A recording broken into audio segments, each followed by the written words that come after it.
Hey everybody, so today we worked on solving one-step equations in class. Now as your homework, I'm going to have you take some notes on solving two-step equations. So if you got the hang of showing your work the right way for one steps, then two steps should be very similar. We're just going to have, obviously, instead of one, two steps. So the idea when you get to two-step equations is you have to isolate your variable first. Get the variable by itself. The other way to think of that is you need to get rid of the constants that are near the variable. Remember, constants are the numbers, right? The whole numbers without variables. So if I had an equation like 2b plus 1 is equal to 9, okay? The first goal that I have is going to be to get all of the b's, however many of them that there are, to get them by themselves. Okay, so in order to do that, I'm going to have to get rid of that plus 1. Well, just like yesterday, how am I going to get rid of a plus 1? I'm going to need to subtract 1. And if I subtract 1 from one side of my equation, to keep everything equal, I need to balance that by subtracting 1 on the other side. Now, yesterday, as soon as you did that, you were done. Today, we're going to have a little bit left to do. What's left when we do that on this side? We're still stuck with 2b's is equal to 9 minus 1, which is 8. We're not done until our equation reads b equals. So now it's a new equation, 2b is equal to 8. We need to do that same thinking. What's happening to b? Multiplying by 2. So to undo that, I need to divide it by 2. And if I divide the left side by 2, I need to divide the right side by 2 as well. Divide by 2, divide by 2. We're left with b equals, and 8 divided by 2 is 4. So b has to equal 4. So step 1 is to isolate that variable. Step 2 is then to solve for the variable. Once you isolate it, you'll always end up with some coefficient, right? Here it was 2b's, maybe it would be 7x's, whatever it might be.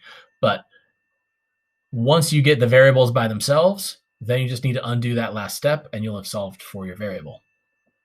We're going to do a couple more examples, and then you guys will work on this and practice this tomorrow in class. So again, anytime that you need to pause in order to make sure that you get all of this written down and that your notes look the way that these notes do, please do that.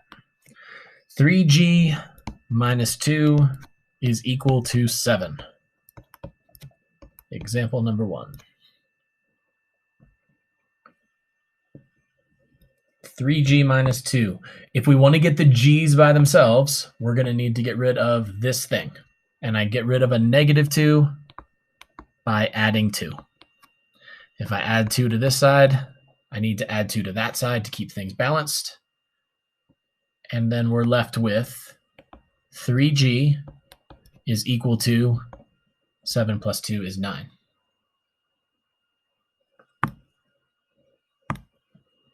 Now we're multiplying g times 3. So to solve for g, we need to divide that by 3. And to keep things balanced, we do the same thing on the other side. Leaving us with g on the left is equal to 9 divided by 3 is 3. G is equal to 3. Remember, we can double check our work.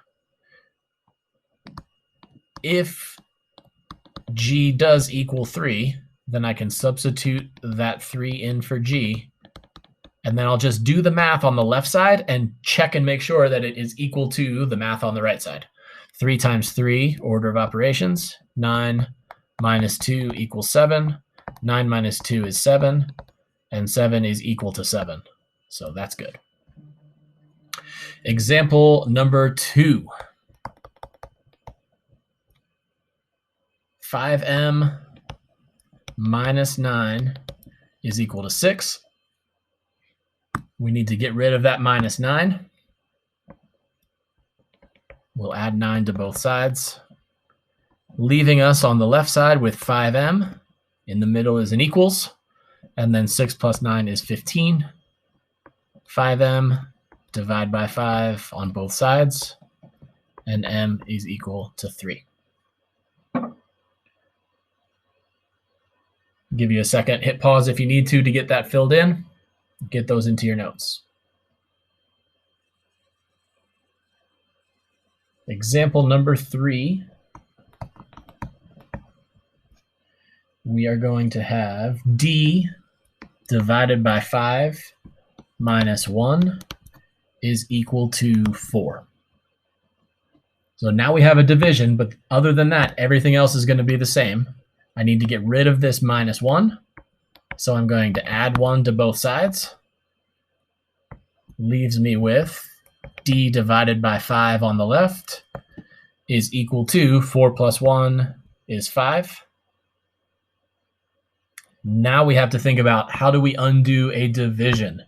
We need to multiply by 5. Remember, you can write that as 5 over 1 so that you remember to cancel those out. And then on the other side, if we multiply the left by 5, we need to multiply the right by 5. And so we're left with d is equal to 25.